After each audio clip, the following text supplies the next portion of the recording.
지난주에 우리가 첫날 강의를 했는데 지난주에는 디모데전서 1장과 2장 그리고 3장 초반절을 했습니다. 1장은 거짓 교사와 이단을 조심해라.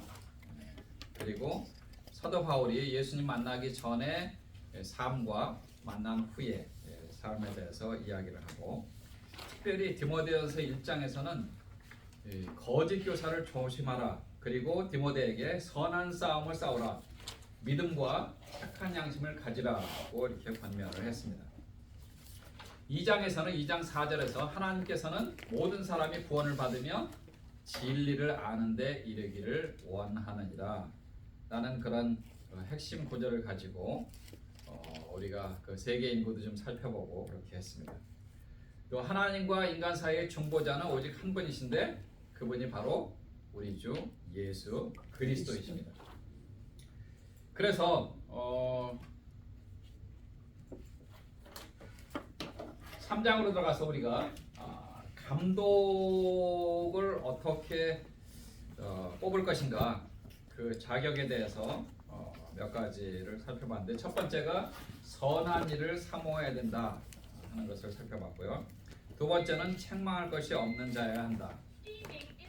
그 다음에 세 번째는 한 아내의 남편이어야 된다. 그리고 하나님께서 세워주신 그 기관이 가정과 교회라는 사실을 살펴봤는데, 이 가정에서 우리가 하나님의 말씀을 잘 연구할 수 있는 방법 중에 하나가 바로 가정 예배인데, 사실은 그 아담과 하와가 하나님 앞에 불순종한 그 내용을 우리가 살펴봤습니다. 특별히 에덴 동산에서 그 하와가 불순종했던 그런 내용을 가지고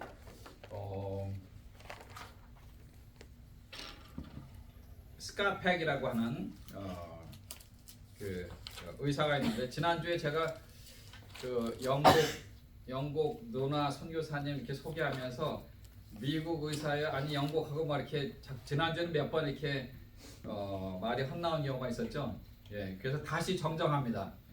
스카팩은 미국 정신과 의사예요. 그래서 이 유명한 책 중에 하나가 바로 이 로드리스 트래블인데, 거기서 원죄는 생각의 게으름이다 라고 이야기를 했습니다. 그래서 그 원죄가 얼마나 아담과 하와가 하나님의 말씀을 더 깊이 연구하고 생각하지 않고 본인들이 생각하는 그런 것으로 그렇게 전능하신 하나님 앞에 엄청난 죄를 지었는가 하는 것들을 살펴봤습니다. 네 번째는 절제할 줄 알아야 됩니다. 신앙을 지키기 위한 내면적인 결단인데요. 갈라디아서 5장 22절 23절에 보시면 오직 성령의 열매는 하고 9가지 열매가 나오는데, 그 9가지 열매는 사실 전체는 한 가지 열매예요. 한 가지 열매. 한 가지 열매가 9가지 현상으로 나타나는 것이다. 이렇게 이해하시면 됩니다. 그래서 갈라디아서 5장 22절 23절에 보시면 오직 성령의 열매는, 그 성령의 열매는 할 때 그 열매가 단수입니다. 단수예요. 열매들은 이게 아니고 단수입니다. 그래서 사랑과 희락과 화평과 오래 참음과 자비와 양선과 충성과 온유와 절제니 이 같은 것을 금지할 법이 없느니라 그랬어요. 성령의 열매, 하나님께서 주신 그 놀라운 열매는 어떤 법도 초월할 수 있는, 초월하는 그런 놀라운 열매를 얘기하는 거죠. 그래서 감독은 욕심을 절제해야 되고요. 그 다음에 감정도 절제할 수 있어야 됩니다. 그리고 말을 절제해야 되고요. 시간도 잘 활용을 해야 됩니다. 그리고 행동에도 절제가 있어야 되고요. 그 다음에 습관적으로도 그 절제된 습관을 가지고 있어야만 합니다. 우리가 사실 하나님 허락하신 그 시간은 모든 사람에게 동일합니다. 그렇죠? 24시간 동일한 시간을 하나님이 허락해 주셨는데, 그 동일한 시간을 어떻게 사용하는가, 그게 중요합니다. 요즘 아이들은 스마트폰, 컴퓨터 때문에 시간을 낭비하는 그런 인생들이 굉장히 많습니다. 예. 제가 아는 분 중에 이 아틀란타에서 스쿨버스 그 사업을 하시다가 이제 은퇴하시고 그래도 소일거리를 뭘 해야 되겠다. 그래서 그 스쿨버스 운전을 하시는데 65세인가 그렇게 되셨는데 그 옛날에 운전하신 분들 이야기를 듣고서 조금 염려했던 부분이 아이들이 스쿨버스 딱 올라오면 그냥 막 너무 시끄럽대요. 너무 시끄럽고 그러고 운전 기사 아저씨 아줌마들한테도 막 그냥 한국식으로 하면 막 뭐라 그래요? 야유한다 그러나 뭐 이런 것도 하고 그런 아이들이 좀 있대요. 근데 그건 옛날 말입니다. 지금은 애들이 딱 이게 학교 가려고 딱 타면 조용하대요. 그 이유가 타자마자 다 이거 보고 그러고 이어폰 끼고 뭘 보고 있든지 아니면 게임 하든지. 그래서 스쿨버스 운전사 하시는 분들이 너무 좋대요. 지금은. 네, 너무 좋대요. 한 명도 기사를 받아하는 분이 없대. 시대가 그런 시대에 우리가 살고 있습니다. 근데 문제는 뭐냐면 아이들이 그것 때문에 시간을 엄청 낭비한다는 거죠. 결국은 인생을 낭비하는 겁니다. 탁월한 학생이 옛날에 비해서 줄어든다는 얘기입니다. 왜냐하면 요즘에는 초등학교 학생들도 다 이 스마트폰 하나씩 있으니까. 그래서 또 안 사줄 수도 없대요. 다 갖고 있으니까. 다 갖고 있어. 엄마 왜 나만 없어? 아빠 나는 안 사줘? 할 수 없이 사줘야 되는 그런 시대입니다. 근데 그걸 가지고 그 안에서 동영상도 보고 게임도 하고 그러면서 하루에 뭐 한 10시간 이상씩. 그러니까 학교 갔다 와서 나머지 시간은 그것만 하고 있다는 거예요. 그러니까 잠자는 시간만 빼놓고 그런 학생들이 그러니까 뭐예요? 중독이 된 거죠. 중독이 된 거. 그래서 스마트폰을 뺐거나 이 절제를 하도록 이렇게 하면 아이들이 막 폭발하는 거죠. 엄마한테 대들고 아빠한테 대들고. 그래서 어렸을 때부터 그런 것들을 잘 해야 되는데 감독도 마찬가지입니다. 감독도 그런 면에 있어서 잘 절제를 해야 되고요. 고린도전서 9장 25절에 보시면 이기기를 다투는 자마다 모든 일에 절제하나니 저희는 썩을 멸류관을 얻고자 하되 우리는 썩지 아니할 것을 얻고자 하노라. 썩지 않는 멸류관을 얻기 위해서. 다섯 번째는 근신해야 됩니다. 이거는 자제력이 있어야 된다는 말입니다. 온갖 비영적인 것들로 자신을 더럽히지 않으려는 그런 노력을 말하는 것이죠. 지난주에 제가 말씀드린 대로 우리도 뭐 얼마든지 남들이 하는 거 다 할 수 있어요. 특별히 넌 크리스찬들이 하는 거 다 할 수 있어요. 그 중에 예를 제가 뭘 들었어요? 술, 담배 같은 거 예를 들었잖아요. 술 마실 수 있어요. 담배 필 수 있어요. 그러나 우리가 절제하고 근신하는 거죠. 그렇죠? 우리가 하나님의 자녀이기 때문에. 그리고 우리는 또 하나님 앞에서 또 훈련받고 그런 사람들이기 때문에. 베드로전서 5장 8절에 보시면 근신하라 깨어라 너희 대적 마귀가 우는 사자같이 두루다니며 삼킬 자를 찾나니 그랬습니다. 베드로가 사탄을 우는 사자로 비유한 이유가 있습니다. 사자는 동물의 왕입니다. 그렇죠? 근데 실제로 동물학자들이 얘기하는 것을 들어보면 사자가 정글에서 사자가 어떻게 울어요? 우왕 하고 오나요? 호요한다고 그러죠. 그렇게 울면 겁 많은 토끼라든지 다람쥐 이런 조그만 짐승들은요 사자의 울음소리가 근처에서 들리면 도망가야 되잖아요. 그런데 못 도망간대요. 너무 떨려갖고 발이 안 움직인대요. 바로 잡히겠네. 그렇죠. 이제 걸리면 잡히는 거죠. 예. 움직이지 못한다. 그 정도. 예. 그래서 하나님은 베드로를 통해서 이렇게 그런 말씀을 주신 거죠. 근신한 사람들은 바른 정신을 가진 사람들이고요. 그 다음에 차분한 성격의 소유자고요. 분별력이 있는 사람들입니다. 판단력이 있고요. 겸손한 사람입니다. 그리고 균형 잡힌 삶을 사는 사람들이죠. 아까 말씀드린 대로 똑같이 하나님은 24시간의 시간을 주셨는데 우리가 그 시간을 얼마나 잘 활용하느냐 그게 굉장히 중요합니다. 그래서 시간 활용을 잘하고 절제하고 근신하는 사람들은 아침에 뭐 우리 이제 새벽기도 하시는 분들은 뭐 보통 한 뭐 5시 늦어도 6시에는 다 일어나시잖아요. 그렇죠? 일어나셔서 저도 일어나서 제일 먼저 무릎 꿇고 하나님 앞에 기도합니다. 하나님 새로운 날을 열어주셔서 감사합니다. 그리고 말씀을 읽고 기도하고 그리고 이제 그 전에 새날 주신 것을 감사합니다. 기도하고 제일 먼저 양치해요. 네, 건강하게 살려면 이제 그 밤새도록 입안에 점이 뭐 생긴다고 그러잖아요. 그래서 양치를 먼저 하고 그 다음에 미지근한 물 한 잔 마시고 그게 좋다고 그러더라고요. 밤새도록 우리가 또 저는 땀을 많이 흘리는 편이에요. 자면서도 땀을 흘리기도 합니다. 어떤 때는 여름에 막 덥고 그러면 그래서 물 한 잔 마시고 그리고 나서 이제 앉아서 말씀 읽고 기도하고 그러고 저는 국민체조 여러분 다 잊어버리셨죠? 아니요. 이거 한 5분이면 돼요. 5분이면 이거 5분이면 돼요.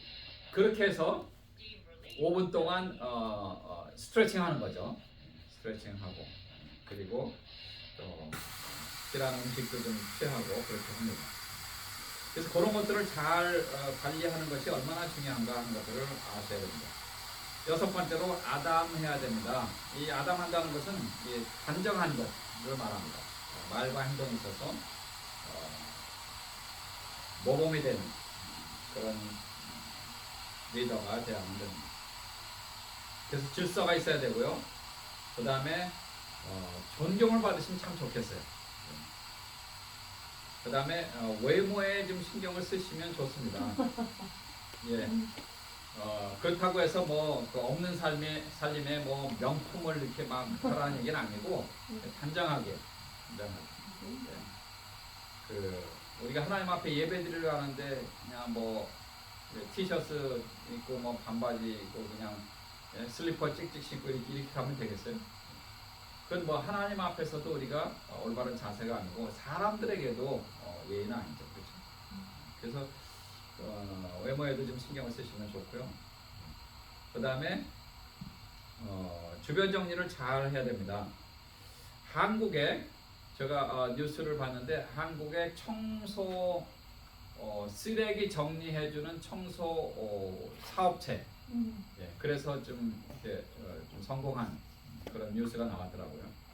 근데 그분이 이제 어떻게 연결이 돼갖고 이제 기사화해갖고 나왔는데 보니까 한국 사회에서도 지금 마약 때문에 청소년뿐만 아니라 성인들도 남자 여자를 통틀어서 마약 중독되신 분들이 있는데 그 기사가 떠갖고 잠깐 읽어봤어요 제가. 네. 뭐 그런 건 뭐 중요한 게 아니니까 그냥 쓱쓱 이렇게 봤는데 집안에 그 사장이 대표가 키가 190이래요. 근데 쓰레기가 여기까지 찼대, 어깨까지. 그러니까 쓰레기를 안 버리고 그냥 먹고 버리고 집안에다가 거실에다가 방에다가 그 사진 나왔는데 보니까 엄청나더라고요. 엄청나.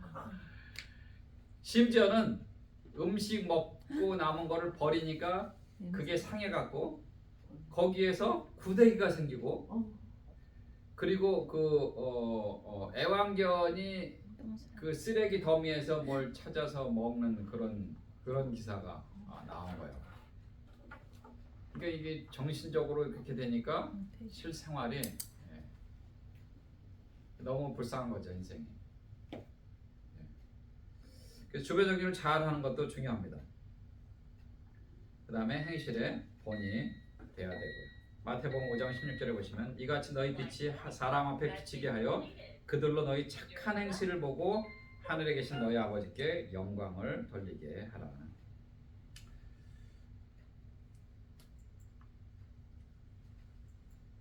일곱 번째로 나그네를 대접할 줄을 알아야 됩니다. 창세기 보면 아브라함이 나그네를 대접하는데 특별히 창세기 19장, 18장, 19장 거기에 보면 19장 쪽에 보시면 천사 셋이 아브라함의 집에 옵니다. 그 아브라함이 처음에는 이제 천사인 줄 몰랐죠. 손님을 대접하는데 거기를 잘 읽어보시면 같이 한번 읽어보죠. 요거는 읽어보는 게 나을 것 같아요.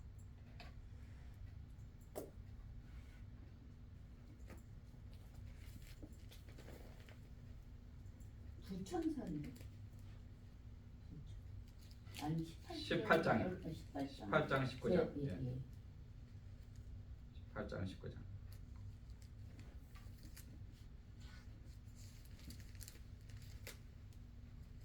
그럼 거기 있을 사람 18장. 네. 18장에 보시면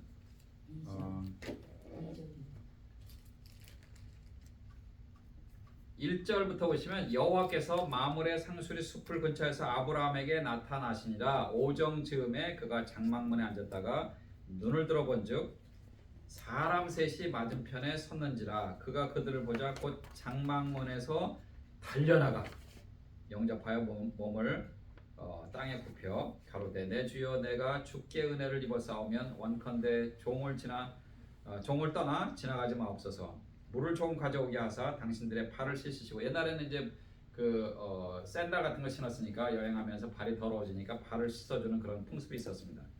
발을 씻으시고 나무 아래서 쉬소서. 내가 떡을 조금 가져오리니 당신들의 마음을 쾌활케 하신 후에 지나가소서. 당신들이 종에게 오셨음이니이다. 그들이 가로되 네 말대로 그리하라. 아브라함이 급히 장막에 들어가 달려가서 맞이하고 급히 장막에 들어가 사라에게 이르되 속히 고운 가루 세 쌀을 가져다가 반죽하여 떡을 만들라. 아브라함이 또 짐승대에 달려가서 이런 표현들을 잘 보세요. 달려가서 기름지고 좋은 송아지를 취하여 하인에게 주니 그가 급히 요리한지라. 손님 대접하는데 그냥 속도전으로 느긋하게 뭐 좀 기다려 보세요. 이게 아니고 급히 달려가서. 그래서 이제 요리를 해서 그렇게 하고, 이 사건이 뭐냐면 하나님께서 사라를 통해서 약속의 아들을 주시겠다고 하신 그 말씀을 아브라함이 안 믿었어요. 그렇죠? 네. 하나님, 제가 지금 나이가 지금 99세인데 지금 하나님 농담하십니까? 지금 제 아내는 지금 경수도 끊어져서 임신이 불가능합니다. 그랬더니 이 사람 셋이 바로 천사입니다. 천사인데 쭉 해서 1절에 보니까 여호와께서라고 이렇게 했잖아요. 그렇죠? 그리고 사라에게 11절 12절에 그 내용이 나오죠. 사라는 경수가 끊어졌습니다. 사라가 속으로 웃고 이르되 내가 노쇠하고 내 주인도 늙었으니 내게 어찌 낙이 있으리요. 그랬더니 하나님 뭐라 그래? 아브라함에게 야 사라가 왜 웃냐? 왜 나 비웃냐? 그러면서 그 유명한 18장 14절에 여호와께 능치 못하심이 있겠느냐? 기한이 이를 때 내가 내게로 돌아오리니 사라에게 아들이 있으리라. 와, 예, 사라도 웃었어. 그래서 그러면서 이제 막 15절에 보니까 사라가 겁나는 거죠. 사라가 왜 웃었냐? 속으로 웃었는데 겁나는 거죠. 이제 안 웃었는데요. 부인하잖아요. 그렇죠? 내가 웃지 아니하나이다. 가라사대 아니라 내가 웃었느니라. 16절에 그 사람들이 거기서 일어나서 소돔으로 향하고 아브라함은 그들을 전송하러 함께 나가니라. 여호와께서 가라사대 나의 하려는 것을 여호와 아브라함에게 숨기겠느냐. 그래서 쭉 해갖고 그 유명한 소돔과 고모라를 위한 그 중보 기도가 여기에 이제 나오는 거죠.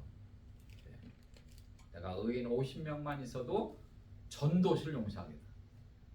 하나님 45명이면 내가 용서하겠다. 40명이면 용서하겠다. 30명이면 그래 내가 용서하겠다. 하나님 티끌과 같은 나라도 말씀하게 하옵소서. 20명이면 내가 전 도시를 용서하겠다. 마지막으로 한 번만 더 하겠습니다. 10명이면 용서하겠다. 근데 아브라함이 왜 10명까지만 하고 그걸 더 안 주는지 모르겠어요. 롯과 롯의 아내, 두 딸, 사위 둘, 6명이잖아요. 하나님 5명이며 이렇게 왜 안 했는지 모르겠어요.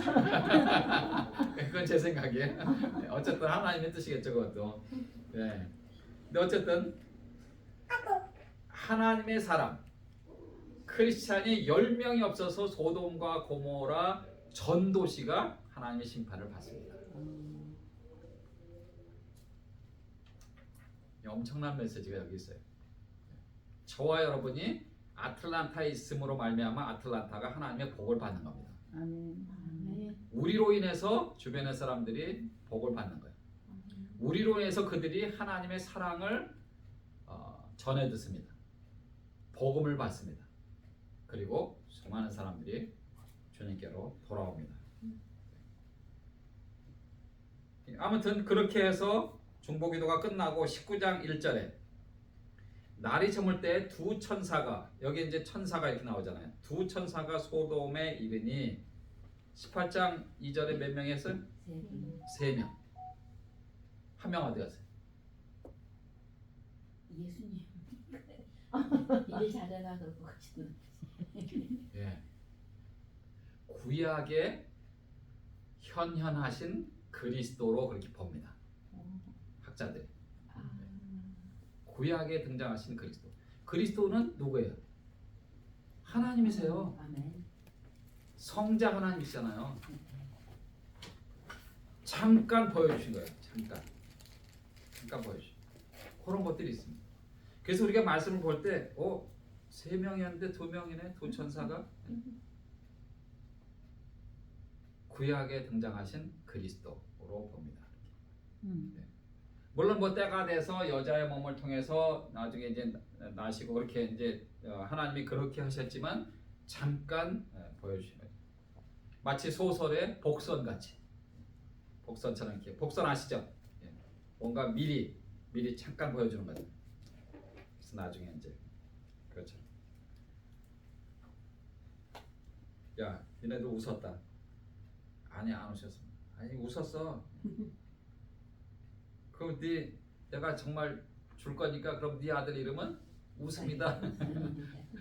하나님의 수준 높은 유머.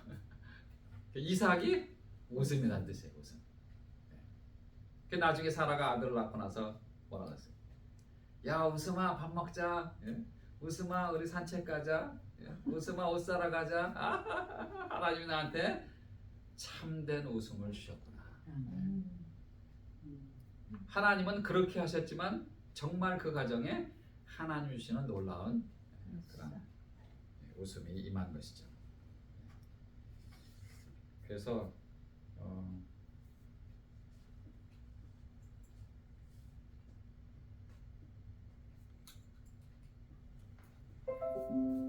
통해서 우리가 이 말씀들을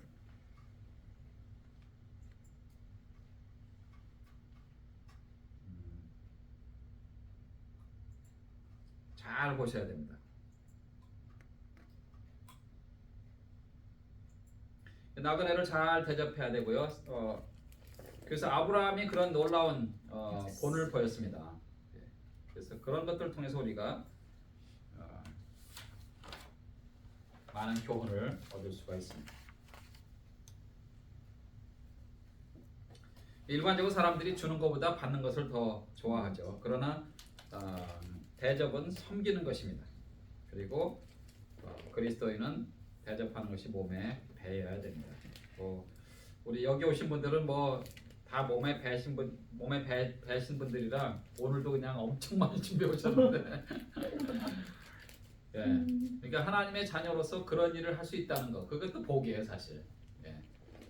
근데 희한하게 저도 그렇게 하려고 노력을 하는데 베풀면 하나님이 채워주세요. 예. 마치 조그만 또랑 같아요. 예. 물을 퍼내면 그게 마르는 게 아니에요. 어디선가 자꾸 또 들어와 자꾸. 예. 그 소설 속에 전영택 씨가 쓴 그 화수분이라는 그런 소설 있잖아요.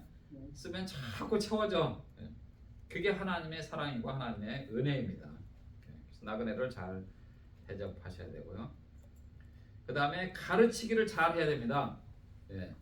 가르치기를 잘 하기 위해서는 여기서 가르친다는 것은 하나님의 말씀을 특별히 말씀하는 겁니다. 가르치기를 잘 하기 위해서는 어떻게 해야 돼요? 잘 배워야 되죠. 잘 알아야 됩니다. 모르면 가르칠 수가 없어요. 속에 들은 것만큼만 가르칠 수 있습니다. 모르는 걸 어떻게 가르쳐요 우리가? 안 가본 데를 어떻게 알 수가 있어요? 경험하지 않은 것을 어떻게 말할 수가 있습니까? 그래서 우리가 열심히 배워야 됩니다. 그리고 그것을 잘 가르쳐야만 됩니다. 가르친다는 것은 지식과 기술을 알려서 깨닫고 익혀서 인성과 인격을 만드는 일이라는 그런 사전적인 뜻이 있는데 하나님의 말씀을 잘 가르치는 그런 사명이 있어야 되고요.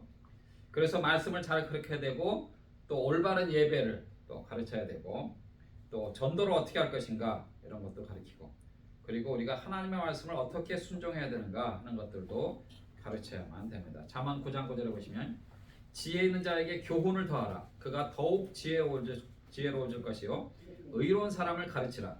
그의 학식이 더하리라. 술을 즐기지 말아야만 됩니다. 네, 제가 들은 얘기로는 아틀란타에도 각 교회의 소그룹 모임에 일단 모인대요. 모여서 그 찬송 부르고 말씀 보고 이렇게 한대요. 그래서 그거 다 끝나면 자 이제 이거 다 치우세요. 그러고 와인 한 잔씩 마시고 이런 그룹이 있다는 것을 전해서 들었습니다. 그만큼 영적인 삶을 살지 못하는 거죠. 그러니까 목사님이 하라고 하니까 소그룹으로 모여서 그거는 해요. 찬송 부르고 성경 보고 이렇게 해요. 또 리더가 또 여기선 이거는 뭡니다 하고 이렇게 하지만 그걸로 끝이에요. 그걸 끝이. 다 치우고 나서 그 다음에 이제 술 마시고 장구 치고 그런 그룹들이 있다고 합니다. 근데 그거는 이제 하나님 기뻐하시지 않는 거죠. 더군다나 크리스찬들이 더군다나 리더가 감독이 술에 인박인다고 하면 수많은 사람들에게 번이 되지 않죠. 잠언 23장 20절과 21절에 보시면 술을 즐겨하는 자와 고기를 탐하는 자로 더불어 사귀지 말라. 술 취하고 탐식하는 자는 가난하여질 것이라. 에베소서 5장 18절에도 보시면 술 취하지 말라. 이는 방탕한 것이니 오직 성령의 충만을 받으라. 술 취하는 거하고 성령 충만하고 사도 바울은 에베소 교회에 비교해서 그렇게 얘기했어요. 왜 그래요? 술 취하면 술 먹는 사람들 얘기 들어보면 먼저 이제 술 한 잔 마신대요. 그러면 이제 조금 좀 술이 들어가면 이제 술이 술을 마신대요. 그 다음에는 술이 사람을 먹는데. 네, 그 다음에 어떻게 돼요? 네, 사람은 네, 멍멍이가 됩니다. 멍멍이가 돼요. 술을 즐기지 마셔야 합니다. 고린도서 3장 16절에 보시면 너희가 하나님의 성전인 것과 하나님의 성령이 너희 안에 거하시는 줄을 알지 못하느뇨? 우리의 몸이 성령의 전이라고 하나님은 분명히 말씀해 주시고 있습니다. 그래서 고린도전서 3장 17절에서도 누구든지 하나님의 성전을 더럽히면 하나님이 그 사람을 멸하시리라. 하나님의 성전은 거룩하니 너희도 그러하니라. 성전된 몸을 술로 더럽히면 안 되겠습니다. 열 번째로 구타하지 말아야 됩니다. 이 감독뿐만 아니라 이 결혼한 남편들이 아내를 구타하는 그런 남편들도 얼마나 많은지 모릅니다. 여자가 남편을 때리는 경우가 30%랍니다.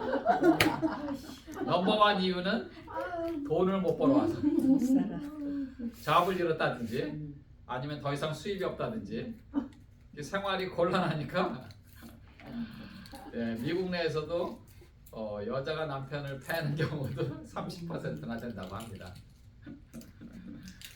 예,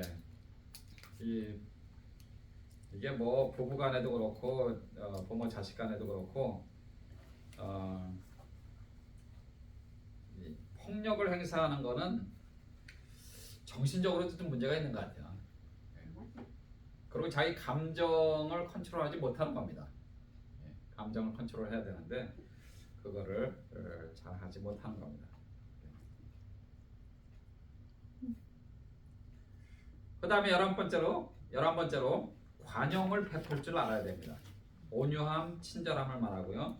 그리고 언제 어디서든 그런 것들을 보여줘야만 할 그런 외적 행위죠. 관용이라는 것은 좁은 뜻으로는 남의 허물을 너그러이 용서하는 것을 뜻하고 넓게는 자신과 다른 특성을 가진 사람의 인격과 자유를 인정하는 것이기 때문에 현대 사회에서는 절대적으로 필요한 덕목이죠.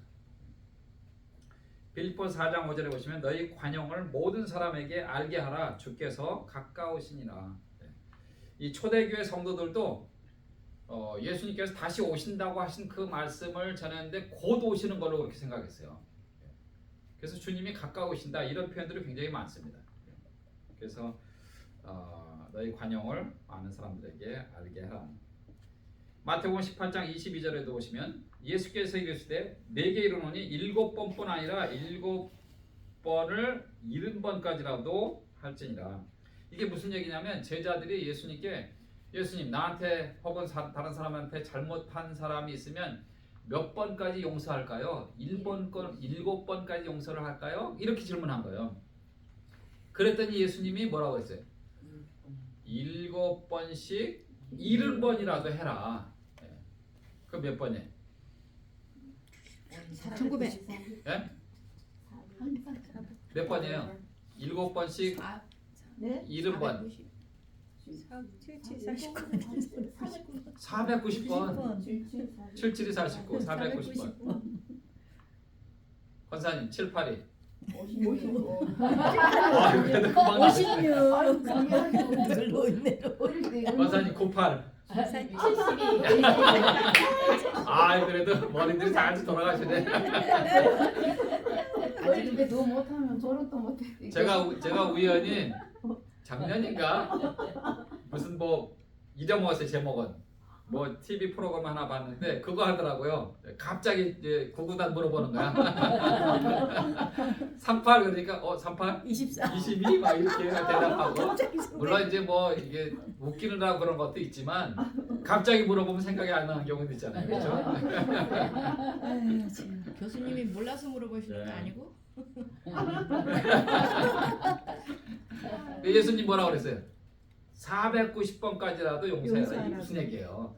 490번까지만 용서하고 그 다음부터는 그냥 용서하지 말라 이 말이 아니잖아요. 언제까지 무한대 그렇죠. 예. 무한대. 그냥 용서하고 받아주고 예. 그리스도 안에서 한 형제 자매니까 받아주고 또 용서하고 가르치고 섬기고 희생하고 그렇게 하는 얘기죠. 네. 그래서 관용을 베풀 줄 알아야 됩니다. 다투지 마셔야 됩니다. 예, 다툼의 원인은 교만과 자기 의를 앞세우는 행위고요. 물론 진리를 위한 선한 싸움을 싸워야 되는데 잠언 20장 3절에 보시면 다툼을 멀리하는 것이 사람에게 영광이거늘 미련한 자마다 다툼을 일으키느니라. 빌립보서 2장 3절에도 보시면 아무 일에든지 다툼이나 허용으로 하지 말고 오직 겸손한 마음으로 각각 자기보다 남을 낮게 여기고 이 낮게가 시옷이라는 것을 잘 보셔야 됩니다. 지으시면 어떻게 해요? 언더더 자기보다 남을 낮게 더 잘난 사람으로 네, 그렇게 하라는 얘기죠. 그래서 다투지 마시고 오히려 격려하시고 또 좋은 말도 해주시고 또 세워주시고 네. 여러분 그렇게 한다고 해서 내가 낮춰지는 게 아니에요. 내가 손해보는 게 아닙니다. 나도 같이 올라갑니다. 나도 같이 올라가요. 여러분 한번 해보세요. 해보세요. 시기하고 질투하기보다 오히려 칭찬하고 격려하고 예. 그래서 여자분들 제일 잘하시는 게 뭐예요? 오늘 뭐 머리 했어? 이러잖아요. 그게 뭐예요? 칭찬이거든요. 예. 칭찬이거든요. 우와 그거 어디서 샀어? 이거 명품 아니야? 뭐 이런 거. 예. 오늘은 화장이 더 지난번보다 더 이쁘네? 뭐 이런 거. 여자분들 그렇게 하시잖아요. 그죠? 예. 그거부터 시작해서 와 내가 몰랐던 건데 그런 것도 알고 있어? 와 내가 요즘에 글로벌 신학교에서 잘 배우고 있어. 은혜 많이 받고 있어. 네, 은혜 많이 받고 있어. 여러분 그 한의사가 이론을 냈는데 한의학의 이론에 의하면 화를 막 내면 간이 안 좋답니다. 맞아요.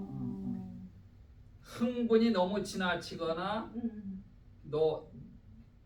너무 좋아하거나 뭐 이런 흥분, 지나친 흥분은 심장에 안 좋대요. 혹시 여러분 뉴스를 보셨나요? 2002년도 월드컵 4강까지 올라갈 때 2명이 심장마비로 돌아가셨어요. 정말요? 기사에 나왔어요. 기사에 나왔어요. 물론 그분들이 심장이 약한 분들이긴 하죠. 네. 이 심장이 정상적인 사람은 뭐 그냥 막 신나갖고 막 골 하나 들어가고 막 8강 지금도 그래서 보는 분들이 있어요. 우리 선배 목사님은 목사님 그거 한번 더 볼까요? 유튜브에 올라와 있잖아요. 얼마나 드라마틱했었어요. 그렇죠? 막 거의 졌다가 다시 뭐 역전으로 이긴 적도 있고 그래서 8강까지도 갔는데 8강도 잘하는 거거든요. 근데 4강까지 딱 올라가고 나서는 그냥 막 난리 났잖아요. 네. 그래서 대한민국 이게 생긴 거 아니에요? 이 붉은 악마 뭐 이런 거. 왜 또 악마를 했는지 모르겠어. 정말. 네. 근데 너무 흥분해갖고 너무 좋아서 흥분해갖고 심장마비로 돌아가신 거예요. 기사에 나왔다니까요. 네. 너무 슬프고 아니 너무 근심하고 걱정하면 이 비장이 안 좋대요. 소화기관. 네. 그 다음에 너무 슬퍼하는 거 폐에 안 좋답니다. 그래서 왜 가족 중에 상을 당하면 특별히 뭐 남편이나 아내가 돌아가시면 그냥 막 그렇잖아요. 좀 오래 가잖아요. 그렇죠? 예. 그래서 폐에 안 좋습니다. 그리고 공포심을 느낄 때 그때는 신장을 상하게 한답니다. 예. 신장을 상하게. 저는 물론 이거를 알기 전에부터도 이거 한 십몇 년 전에 이 기사를 읽었는데 이거 알기 전에도 하나님 앞에 기도하면서 제가 제 자신을 이제 컨트롤하려고 노력하고 있고, 그 저는 그 좋은 남편이 되려고 노력하고 좋은 아빠가 되려고 노력하고 그런 것도 합니다. 예를 들면 아내가 설거지 하다가 뭐 이렇게 쨍그랑 깨트리는 수가 있잖아요, 그렇죠? 뭐 저도 해보니까 지금은 제가 이제 설거지는 도와주는데 해보니까 막 미끄러져 갖고 막 접시도 깨고 유리잔 깨고 막 그러는데 얼마든지 그런 일이 생길 수 있어요. 살다 보면 집안에서도 그렇고. 그러면 저는 저기 서재에서 뭐 이렇게 타이핑하고 그러다가 달려가는 거예요. 달려가서 당신 괜찮냐고. 감동을 받네. 안 다쳤냐고. 유리잖아요. 아 정말이에요. 신혼 처음부터 그렇게 신혼 처음부터. 아 비웃으시는 것 같아. 사람이 중요하지 사람이. 이거는 사실 참으면 되잖아 이거는. 네? 사람이 중요하지. 진짜. 애들 실수하잖아 애들. 뭐 여기 이런 컵에 물 있는 거 흘리고 그러잖아요. 그러면 빨리 가서 여기 휴지나 뭐 소금 갖다가 닦고서 괜찮아? 괜찮아. 아빠도 흘려. 애들이 자라면서 얼마든지 그런 실수할 수 있거든. 그게 실수거든요, 그거는. 그렇게. 그리고 나 자신을 위해서도 이 감정 조절을 잘 하려고 노력하고. 그리고 어떤 일이 벌어지면 목회를 하면서도 좀 벌어진 그런 일들이 생기잖아요. 교인들 간에도 뭐 일이 생길 수도 있고 그다음에 이제 여러 가지 일들이 생기잖아요. 그러면 모세처럼 하나님 앞에 엎드립니다. 하나님 이번엔 뭘 가르쳐 주시려고 이런 일을 허락하셨습니까? 왜냐하면 참새 한 마리도 하나님의 뜻이 아니면 떨어지지 않는다고 말씀하시잖아요. 그 모든 일들이 하나님이 허락하신 일들이거든요. 네. 그래서 왜 이런 일이 벌어졌는가? 내가 잘못한 건가? 혹은 저 사람이 잘못한 건가? 혹은 잘못된 환경이나 뭐 일 때문에 그런 건가? 이런 것들을 이제 분별하면서 그리고 하나님 앞에 엎드려서 기도하고 하나님 이번엔 뭘 가르쳐 주시려고 이런 일을 허락하셨습니까? 근데 그렇게 하면 어떤 경우는 하나님이 가르쳐 주세요. 아 그거는 요거는 네가 지금 실수한 것 같아. 아 이거는 나하고는 전혀 상관이 없는데 내가 오해받는 것도 있고. 목회하다 보면 얼마든지 타겟이 되거든요. 여러분도 마찬가지잖아요. 앞에 서면은 타겟이 됩니다. 누구한테라도. 그리고 100% 인정받거나 100% 좋아하는 사람은 이 땅에 아무도 없어요.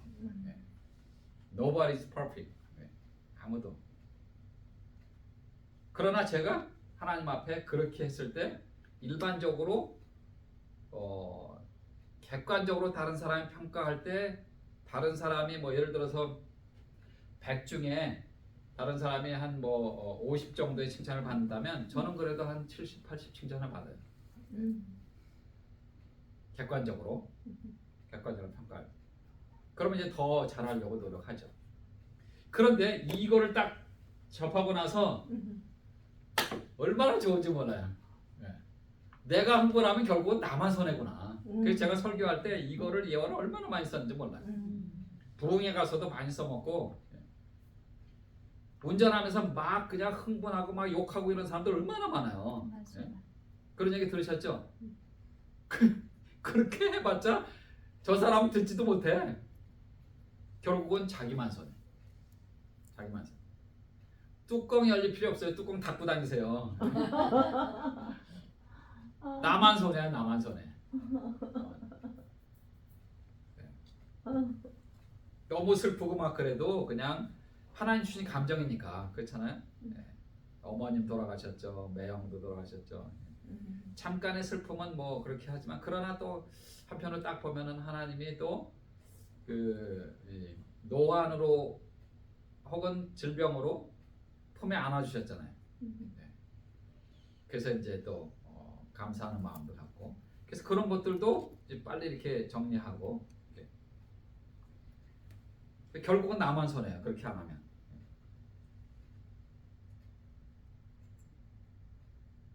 그 다음에 돈을 사랑치 말라고 합니다. 감독들은 돈을 사랑치 말라고 이렇게 말씀하셨는데, 감독 즉 지도자들은 뭐 성도들도 마찬가지지만 돈과 하나님을 겸하여 섬길 수가 없다고 마태복음 6장 24절에서 얘기했고요. 그리고 돈을 잘못 활용하면, 잘못 사용하면 여러 가지로 힘들죠. 힘듭니다. 그래서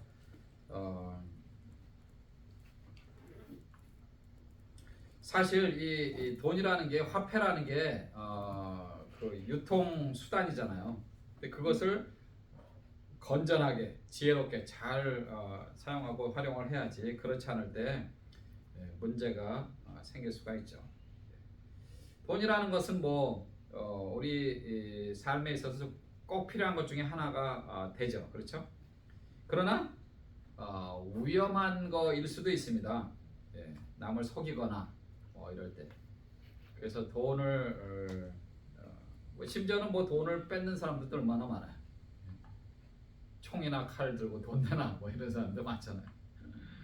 은행에서 근무하면서 또 몰래 이렇게 이마에 포켓 하는 사람들도 많고, 돈 때문에 죽기도 하고, 돈 때문에 살기도 하고, 살리기도 하고. 그러나 돈으로 살 수 없는 게 얼마나 많습니까? 히브리서 13장 5절에도 보시면, 돈을 사랑하지 말고 있는 바를 족한 줄로 알라. 디모데전서 6장 10절에서는 돈을 사랑함에 일만하게 뿌리가 다나니 이것을 탐내는 자들은 미혹을 받아 믿음에서 떠나 많은 근심으로서 자기를 찔렀도다 그랬습니다. 미국의 신학자요 작가인 피터 라이브스가 돈으로 살 수 없는 것 해갖고 한 19가지를 정도로 이렇게 했더라고요. 그래서 이거 파워포인트 다 드릴 거니까 이건 뭐 안 적으셔도 돼요. 돈으로 사람은 살 수 있지만 그 사람의 마음은 살 수 없다. 호화로운 집, 큰 집은 살 수 있어도 행복한 가정은 살 수가 없다. 돈으로 최고로 좋은 침대는 살 수 있어도 최상의 달콤한 잠은 살 수가 없습니다. 그래서 요즘에 그 잠을 어떻게 하면 숙면할 수 있는지 뭐 이런 것들 뭐 연구를 많이 하잖아요, 그렇죠? 그래서 돈으로 침대는 좋은 걸 살 수 있어도 달콤한 잠은 살 수가 없습니다. 돈으로 시계는 살 수 있어도 흐르는 시간은 살 수가 없고요. 얼마든지 책은 살 수 있어도 지혜는 살 수가 없고요. 지위는 살 수 있어도 가슴에서 우러나오는 존경은 살 수 없고요. 돈으로 약은 살 수 있어도 건강은 살 수 없고, 블러드는 살 수 있어도 영원한 생명은 살 수가 없고요. 돈으로 섹스는 살 수 있어도 진정한 사랑은 살 수가 없고요. 돈으로 쾌락은 살 수가 있어도 마음속 깊은 곳에 기쁨을 살 수가 없고요. 돈으로 맛있는 음식을 살 수 있지만 마음이 통하는 식욕은 살 수가 없고요. 마음이 통하는 화려한 옷, 명품은 살 수 있어도 내면에서 우러난 참된 아름다움은 살 수가 없고요. 사치를 꾸리는 사치를 살 수는 있어도 전통이란 문화를 살 수는 없고요. 고급품을 살 수는 있어도 아늑한 평안을 살 수는 없고요. 미를 살 수는 있어도 정신적인 평화로움을 살 수가 없고요. 그 다음에 이 돈으로 미인데 미인이 되버렸네요. 번역한 거 그대로 제가 했더니 미입니다. 미인이 아니라 비오리. 미는 살 수 있어도 평화로움은 살 수가 없고요. 돈으로 성대한 장례식을 치를 수는 있지만 행복한 죽음은 살 수가 없고요. 돈으로 종교는 얻을 수 있지만 소망하는 구원은 얻을 수 없고요. 그래서 왜 그 사도행전에도 보면은 돈으로 성령님 뭐 산다고 이런 사람도 있었잖아요. 네. 그다음에 돈으로 일상생활에서 절대 필요하고 편리한 수단이지만 돈은 어디까지나 생활의 수단이지 인생의 목적은 결코 아닙니다. 돈은 인간에게 꼭 필요한 것이다. 그러나 돈만 가지고는 인생에서 가장 가치 있고 진정으로 만족스러운 것은 살 수가 없습니다. 진정한 행복은 물질이 아니라 마음에서 온다. 그래서 잠언 4장 23절에 보시면 물은 지킬 만한 것보다 더욱 내 마음을 지키라. 생명의 근원이 이에서 납니다. 그랬죠. 영어 성경에 보니까 above all else, guard your heart라고 이렇게 돼 있어요. guard. 우리의 마음에 뭘 둬요? 걸. 예, guard를 두는 거예요. 바디가드를 두는 거예요. 네, 마음에. 우리의 마음이 어디 있어요? 마음이 어디 있어요? 권사님 마음 어디 있어요? 하나님 마음에 간직하고 아니 우리 마음 그렇게 우리의 마음. 고상하게 표현하지 마시고. 권사님 마음 어디 있어요? 내 마음 안에 있지. 아니 그러니까 어디 있어요 마음이? 네? 여기 있어요? 아니면 어디 있어요? 내 생각 속에 여기 있어요? 그래서 이렇게 하잖아요. 이렇게 뭐 이렇게도 하고 심장이 네. 가 아니고 여기 있습니다. 네. 브레인에 있어요. 우리의 마음이. 그래서 보는 것도 조심해야 되고 네. 우리의 마음이 여기 있습니다. 의사들이 얘기하는 거예요. 제가 얘기한 게 아니고. 예, 그래서 바디가드를 둬야 됩니다. 왜냐하면 당신이 하고 있는 모든 것들이 거기서부터 나오는 거예요. Flows from it. Everything you do. 그래서 마음을 지키는 게 중요합니다.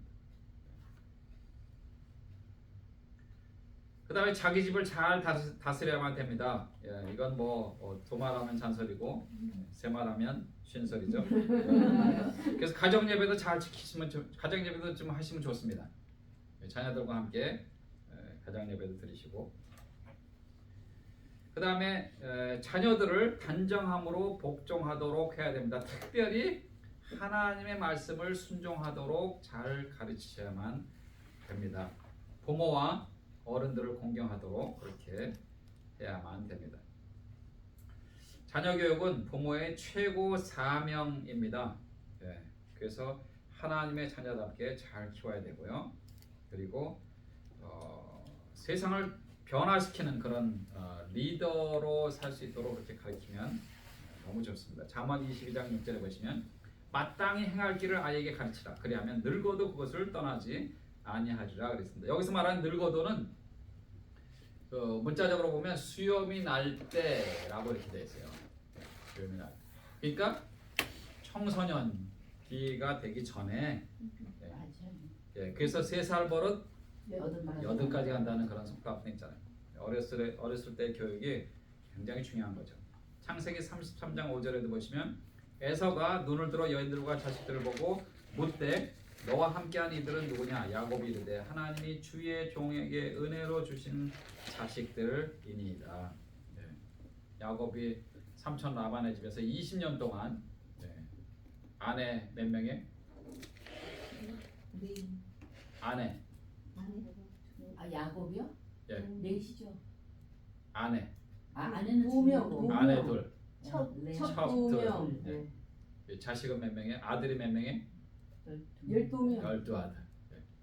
딸도 있었고요. 예. 그렇죠? 디나. 네. 그래서 자녀 교육에 대해서 노력한 사람. 새로 입교한 자가 되면은 안 됩니다. 왜냐하면 이 영적인 일은 사실 신앙의 경험과 연륜이 필요합니다. 그래서 오랜 시간 동안 하나님의 말씀을 연구하고 순종하고 또 예배도 잘 드리시고 사업 때문에 직장 때문에 예배를 한 달에 2번 이상 빠지는 사람을 교회에 종직으로 세우면 안 되겠죠.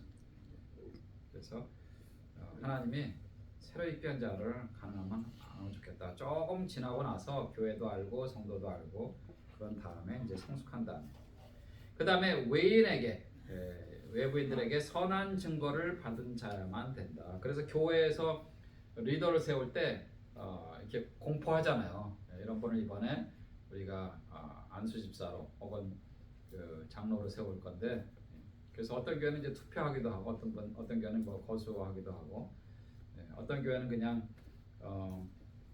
이 중소형 교회 같은 경우는 그냥 담임 목사님이 그냥 세우시고 반대 없으면 그냥 하겠습니다 이렇게 해서도 세우시는 경우도 있고 아무튼 그 외인에게 선한 증거를 받아야만 됩니다.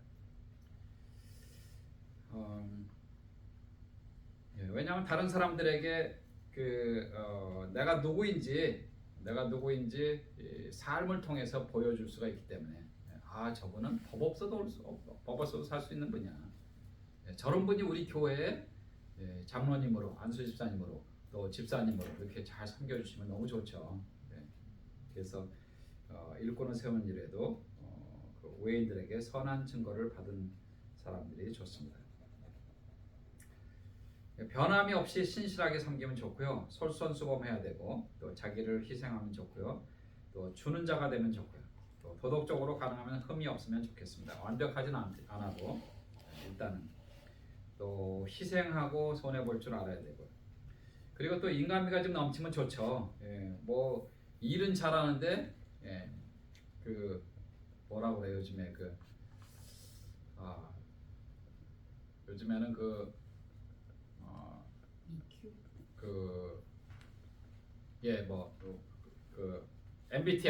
MBTI에서 뭐예요 이렇게 물어보는 그런 숏 영상도 많이 나오고 그러더라고요. 그래서 T가 높으면 T구나 저도 T가 높은데 이런 얘기가 나오는데 중요한 거는 우리가 하나님의 자녀로서 인격적으로 훌륭하면 좋겠습니다. 그래서 신명기 6장 4절부터 보면 쭉 이스라엘에 들으라 우리 하나님 여호와는 오직 하나님 여호와시니 너희는 마음을 다하고 성품을 다하고 힘을 다하여 네 하나님 여호와를 사랑하라 그랬어요. 그러니까 뭐라고 그랬어요? 마음을 다해서 하나님을 사랑하시되 성품도 다하라고 그랬어요. 그러니까 성품이 중요한 거예요. 하나님은 성품을 보십니다. 그런데 하나님만 보시나요? 사람들은 더 보죠. 사람은 외모를 보거니와 나 여호와는 중심을 보느니라. 굉장히 중요하죠. 그래서 감독은 교회와 가정과 사회에서 그리고 하나님께 인정받는 자가 되어야 됩니다. 아무나 세우면 안 됩니다. 잘못 세워버리면 큰일 나죠.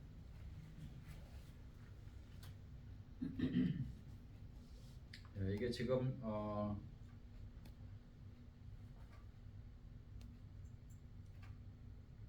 이 컴퓨터하고 이거하고 좀 잘 안 돼서 제가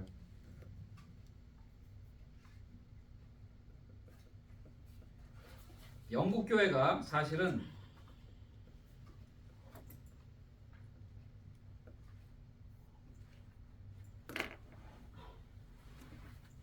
쇠퇴기에 갔었는데 최근에 지금 다시 부흥의 물결이 솟구치고 있습니다.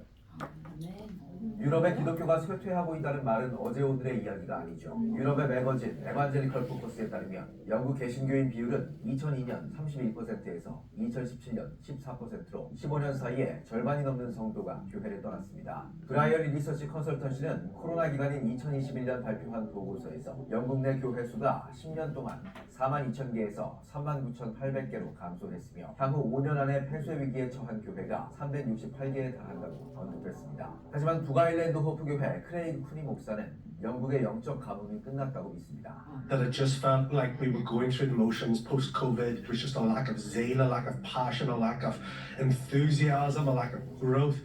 Something shifted around the start of this year, I would say. And it's difficult to describe or define. 인스타그램에서 10만 명 이상의 팔로워를 가진 쿠니 목사는 가장 눈에 띄는 변화로 성도들이 하나님의 존재를 확실히 느낀다는 점, 치유의 횟수가 늘어난 부분을 꼽습니다. There's this sense of God is in the room. That has been birthed out of and is probably birthed prayer, an increase in prayer. 20% of our church now come to our weekly prayer meeting because it's 6 p.m. on a Wednesday. It's not a convenient time, but it's just an hour of solid intercession. And there's just people crying out for the lost, people crying out for their families, and every single week. 영국 전역에서 기도 집회를 인도하는 한 리더 또한 영국 내 부흥의 불씨를 체험했습니다. And as we were in St. George's Chapel praying, I felt the Lord speak to me and say, I'm going to bring revival into this place. We were there for 3 days and 3 nights with 30 of our British counterparts. Genesis chapter 28 is what the vicar was reading from that day. He began to read Genesis chapter 28, 13 to 15, and I felt the Lord was saying, I am going to begin to work in your children. 부흥의 징조는 스코틀랜드에서도 싹트고 있습니다. 지난 6월 프랭클린 그레이엄 목사는 God Loves You 투어를 스코틀랜드 글래스고에서 개최했습니다. 7천 명 이상의 사람들이 모인 집회에서 많은 사람이 그리스도께 자신의 삶을 바쳤습니다. You see, God loves you, and He's willing to forgive our sins, but we have to come to Him, His way, and that's through the cross of Jesus Christ. 모두가 영국 교회 위기라고 말하는 시기, 현지 목회자들은 엘리야의 부름을 받다고 믿습니다. In the first 5 months of this year, our church has grown by about 30%, 30%, and we have done nothing different. I was thinking of Elijah, where he keeps sending the servant back to see if there's rain coming, and he said the 7th time, I see a cloud the size of a man's hand. And I believe what the Lord is saying is, there's a cloud. 극심한 침체를 겪어왔던 영국 교회, 유럽에 다시 한번 부흥을 일으킬 영국의 기도 바람이 주목됩니다. 글로벌 뉴스였습니다. 네, 반가운 소식이죠. 네, 아멘.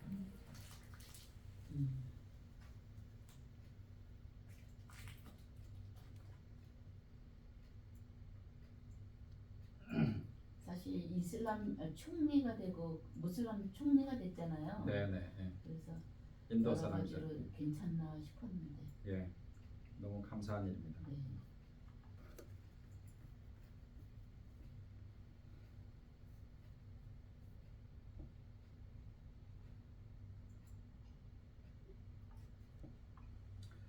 자, 우리 감독에 대해서 얘기를 하고 그 다음에 사도 바울은 집사를 세울 때 어떻게 해야 되는가 하는 것들을 얘기를 했습니다. 첫 번째로 집사를 세울 때도 단정해야 됩니다. 첫 번째는 칭찬을 받는 사람이 돼야 되고요. 그리고 존경을 받을 정도의 포미가 있으면 좋죠. 그 다음에 일구이연을 하지 말아야 한다고 얘기를 했습니다. 교회 그 리더인데 집사도 자꾸 이 말했다가 저 말했다가 그러면 곤란하거든요. 그래서 일구이연하면은 안 되고요. 그 다음에 세 번째로 술에 임박이지 말아야 됩니다. 이 술에 대해서는 사도 바울이 감독도 그렇고 집사도 그렇고 하여튼 교회의 리더들이 술에 임박이면 안 된다라는 것을 강조를 했습니다. 그만큼 술의 지배를 받은 사람들이 그 당시에도 많았다는 얘기죠. 그 다음에 더러운 이익을 탐해도 안 됩니다. 돈 문제가 깨끗해야 되고요. 그 다음에 힘들고 어려울 때 물론 뭐 돈을 빌리기도 하고 빌려주기도 하고 이렇게 하긴 하는데 문제는 빌리고 나서 안 갚으니까 문제네요. 그 안 갚는 게 물론 정말 돈이 없어서 더 이상 재정적으로 힘들어서 못하는 경우도 있지만 그러나 갖고 나서 아예 의도적으로 안 갚는 사람들도 있어요. 그래요? 예, 그런 왜요? 사람도 있습니다. 그래서 많지. 그러니까 문제가 되지. 의도적으로 네. 안 주려고 그러면 어떻게? 적당히 사람 많잖아. 그래서 주님께서 돈이 일만하게 뿌리라고 얘기를 하신 거죠. 그 다음에 깨끗한 양심을 가져야만 됩니다. 무엇보다도 그 하나님 앞에 회개를 하고 그 다음에 사람들에게도 깨끗한 양심으로 그리고 믿음의 비밀을 가진 자야만 된다. 이것은 뭐 당연히 여기서 말하는 믿음의 비밀은 예수 그리스도를 믿고 거듭난 분이 집사가 될 수 있는 것이죠.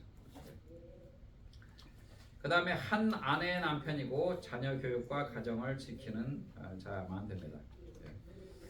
그 당시에 지난주에도 잠깐 말씀드린 대로 아내를 2명 이상 둬도 되는 그런 풍토가 있었고 그런 사회였습니다. 그러나 하나님이 정하신 그 사회는 한 아내와 한 남편이 가정을 이루어야 된다라는 것을 말씀하셨고 창세기 2장 24절에도 보면 그러므로 남자가 부모를 떠나 그 그 아내와 연합하여 둘이 한 몸을 이룰지로다 그렇게 말씀하셨어요. 그러니까 하나님이 정해주신 한 아내 한 남편 해서 가정을 이루는 것을 하나님은 말씀하시고 또 축복을 하신 것이죠. 그래서 이런 것들 이런 기준에 의해서 물론 뭐 기준에 그 완벽한 사람은 없겠죠, 그렇죠? 예, 그러나 일반적으로 이런 기준을 통해서 그 스크리닝을 좀 하고 그리고 교회 리더의 삶을 살도록 그렇게 세워라는 얘기죠. 3장 13절에 디모데후서 3장 13절에 그래서 이렇게 말씀하신 거죠. 집사의 직분을 잘한 자들은 아름다운 지위와 그리스도 예수 안에 있는 믿음의 큰 담력을 얻느니라 그렇게 말씀을 하셨고요. 11절에서는 여자들도 이와 같이 정숙하고 모함하지 아니하며 절제하며 모든 일에 충성된 자라야 할지니라.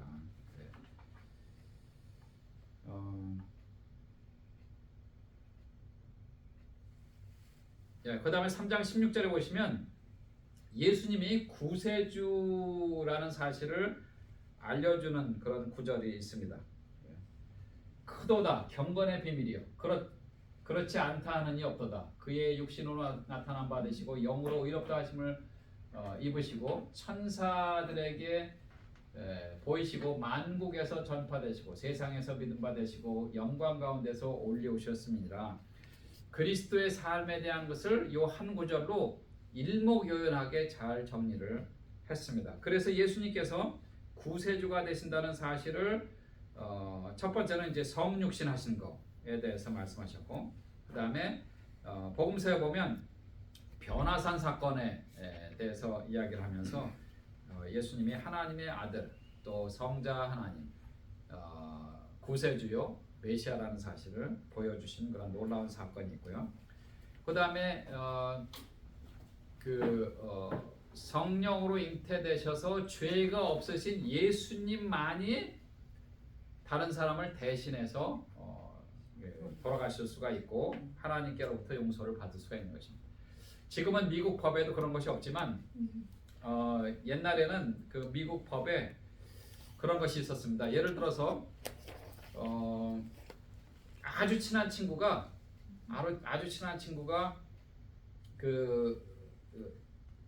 사람을 다치게 했어요. 그래서 감옥에 몇 년 동안 가 있는데 그 친구는 자기가 돈을 벌어서 가정을 돌봐야 되는 그런 상황이고, 그래서 본인이 이제 그 가정을 그 친구 집 가정을 좀 돌보고 이렇게 하다가 재정적으로 돌보고 이렇게 하다가 자기보다는 그 친구가 재정적으로 더 많은 수입을 올릴 수 있다는 사실을 알고 법원에다가 청원을 했어요. 내가 이 친구 대신에 나머지 기간을 살겠다. 그런데 실제로 그게 받아들여져서 그 사람이 릴리스가 되고 나오고 석방이 되고 내가 대신 들어가서 나머지 기간 동안 뭐 3년이 됐던 5년이 됐든 사는 그런 경우가 있었습니다. 근데 지금은 이제 그게 아닌 걸로 알고 있는데 하여튼 옛날에는 그런 경우도 있었어요. 그러나 인간 중에 죄가 없는 사람은 아무도 없죠. 아무도 없습니다. 원죄설이 아니래도 또 강조해서 말씀드리지만 원죄설이 아니래도 저도 그렇고 여러분도 그렇고 하나님 앞에 우리는 엄청난 죄를 지은 죄인이죠. 그래서 독생자 예수 그리스도, 죄가 하나도 없으신 예수님만이 십자가에서 돌아가 주실 수가 있었고 하나님께로부터 용서함을 받으시고 온 인류를 구원해 주실 수가 있으신 겁니다. 그래서 십자가에 돌아가신 것도 예수님께서 구세주라는 사실을 보여주신 거고요. 그리고 3일 만에 부활하신 놀라운 사건, 그리고 승천하신, 여기까지는 우리가 이제 이미 알고 있는 것이고, 또 나머지 하나는 예수님께서는 내가 사도행전 1장 7절에도 보면 너희가 본 이 예수는 올라가심을 본 그대로 다시 내려오시리라 그랬어요. 그리고 8절에 오직 성령이 너희에게 임하시면 너희가 권능을 받고 예루살렘과 온 유대와 사마리아와 땅 끝까지 이르러 내 증인이 되리라 하시니라. 그래서 데살로니가 전서 4장에 보면 예수님께서 다시 오실 때 호령과 천사장의 나팔 소리와 함께 구름을 타고 내려오시리라 그랬어요. 그 말씀과 이 사도행전 그 말씀, 그 다음에 복음서에서도 몇 군데서 이제 마태복음 24장이라든지 뭐 이런 데서 예수님의 재림에 대해서 그렇게 얘기하고 계신데, 근데 그런 것들이 다 연결이 되는 거죠. 예. 그래서 올라가셨을 때 구름이 싹 이렇게 가린 것처럼 예수님께서 구름을 타고 내려오신다. 그대로 올라가심을 본 그대로 다시 내려오실 것이다. 그렇게 이야기를 했습니다. 그럼 총장님 제가 네. 질문 하나 해도 될까요? 네. 조금 제가 항상 그게 좀 의문이었는데, 그러면 예수님이 이렇게 오시면 이 지구의 사람들이 다 여러 나라에서 분포가 있는데, 그럼 예수님이 재림하시면 저희가 그거를 어느 곳에 세계에 있든지 다 예수님의 재림을 볼 수 있는 거예요. 그 예수님이 재림하실 때 그때 바로 우리 휴거 당합니다. 어디에 있든지. 네. 지구가 이렇게 둥글잖아요. 네. 네. 그래서 여기서는 이렇게 해서 가겠죠. 만약에 뭐 예수님이 굳이 설명을 이렇게 한다면, 여기 오신다면, 그러면은 이렇게 해서 다 보는 거죠. 순간적으로 우리는 휴거 당합니다. 그러면 그때 우리의 육체는 변화된 몸. 변화된 몸. 만약에 지금 오신다면 이 몸으로는 못 올라가잖아요. 네. 많이들 드셔갖고 이게 안 되잖아요. 그렇죠? 네. 높이 뛰기가 요즘에 몇이 이번에 올림픽에 보니까 뭐 2m 뭐 35, 40. 그렇죠. 예, 그 정도. 네. 그것도 세계에서 잘 뛰는 사람들 얘기죠. 예. 저도 그렇고 여러분들도 해보세요. 뭐 1m나 뛰려나 우리는 뭐 1m 못 올라. 이 몸으로는 안 되죠. 이 몸으로. 변화된 몸으로 순식간에. 그 예수님이 그래서 재림하시는데, 이 재림은 아무도 모르죠. 아들도 모르고 아무도 모릅니다. 오직 아버지만 아신다고 마태복음 24장인가요? 거기서 말씀하셨죠. 예. 그래서 예수님의 이제 재림을 우리가 기대해야 하는데, 학자들은 모르긴 몰라도 이런 여러분 더군다나 이제 이스라엘과 성경 계속 잘 보고 계시죠? 예. 거기에서도 그 이병환 목사님이 조금 다뤄 주실 겁니다. 예. 그래서 지금 이러이러한 현상 때문에 학자들은 우리 세대에 예수님이 오실 가능성이 높다 이렇게 얘기합니다. 예. 그래서 지난주 첫 번째 강의에서도 그 얘기 했잖아요. 우리가 전쟁이 일어난 그런 것도 사실 전쟁이 빨리 끝나면 좋은데 거기에도 하나님의 뜻이 있어요. 거기에도. 네. 에스겔서에 보면 3차 세계대전에 대한 예언이 나오는데, 그 예언은 곡과 마곡의 싸움이라고 돼 있어요. 그 곡과 마곡이라고 표현된 그것은 구소련과 이스라엘 얘기합니다. 근데 지금 러시아하고 유크레인하고 지금 싸우고 있잖아요. 근데 이스라엘이 뒤에서 좀 도와줬는데 자기네들 자기네들 이제 전쟁을 치르느라고, 그래서 하마스하고도 또 전쟁이 일어나고, 그래서 우리는 지금 기도하기는 빨리 전쟁이 이제 수그러들면 좋겠다. 근데 만약에 그렇게 해서 이렇게 돼갖고 러시아하고 이스라엘하고 싸는 걸로 되면은, 그러면 아마 개돈 때문에 3차 대전이 일어나지 않을까. 예. 그래서 한국 사람들 때문에 3차 대전이 일어나잖아요. 개돈 떼먹고 도망가고. 아마 개돈. 곡과 마곡의 싸움에. 예. 거기로 나옵니다. 그런데 어쨌든 우리 시대에 예수님이 재림하실 그런 징조들이 보인다 이렇게 얘기하는 학자들이 많습니다. 지금 정말 우리도 깨어 기도하고, 예, 또 말씀 잘 배우고, 또 주님이 뭐 언제 오실지 모르지만, 예, 하나님 마음이죠 뭐. 하나님 마음. 아무도 몰라. 아무도 몰라. 예수님이 뭐 겸손하게 얘기하셨잖아요. 아들도 모르고. 아들이 왜 모르시겠어요? 하나님이신데. 오직 아버지만 아십니다. 그래서 우리의 그 지혜로는, 예, 도저히 알 수가 없습니다. 그러나 이제 이런 돌아가는 현상들을 보면 우리 시대에 오시지 않을까. 그러니까 아직 이제 식구들 중에서 가족들이 아직 구원받지 않은 사람들이 있는 그런 사람들은 목사님 안 돼요. 왜요? 우리 지금 남편이 아직 안 믿어요. 그런 집사님도 계시고 여자 집사님도 계시고, 우리 부모님이 아직도 그냥 고집이 시셔갖고 그냥 아직도 안 믿어요. 네. 그래서 식구들 예수님 믿고 다 천국 가야 되는데 아직 안. 그거 뭐 내가 하나요? 하나님 마음이죠. 그러고 이제 넘어가는데. 근데 준비는 하셔야 될까? 열심히 전도하시고 지금, 예, 현상들을 볼 때 우리 시대에 예수님이 오실 가능성이 있다고 학자들이 이구동성으로 얘기하고 있습니다. 네. 그래서 우리가 깨어 있어야 됩니다. 예수님 이제 재림 이거 하나만 남았죠. 자, 여기까지 하겠습니다. 점심 먹고 하겠습니다. 감사합니다. 수고하셨습니다. 예, 이거 영상 꺼주시고. 총장님 이거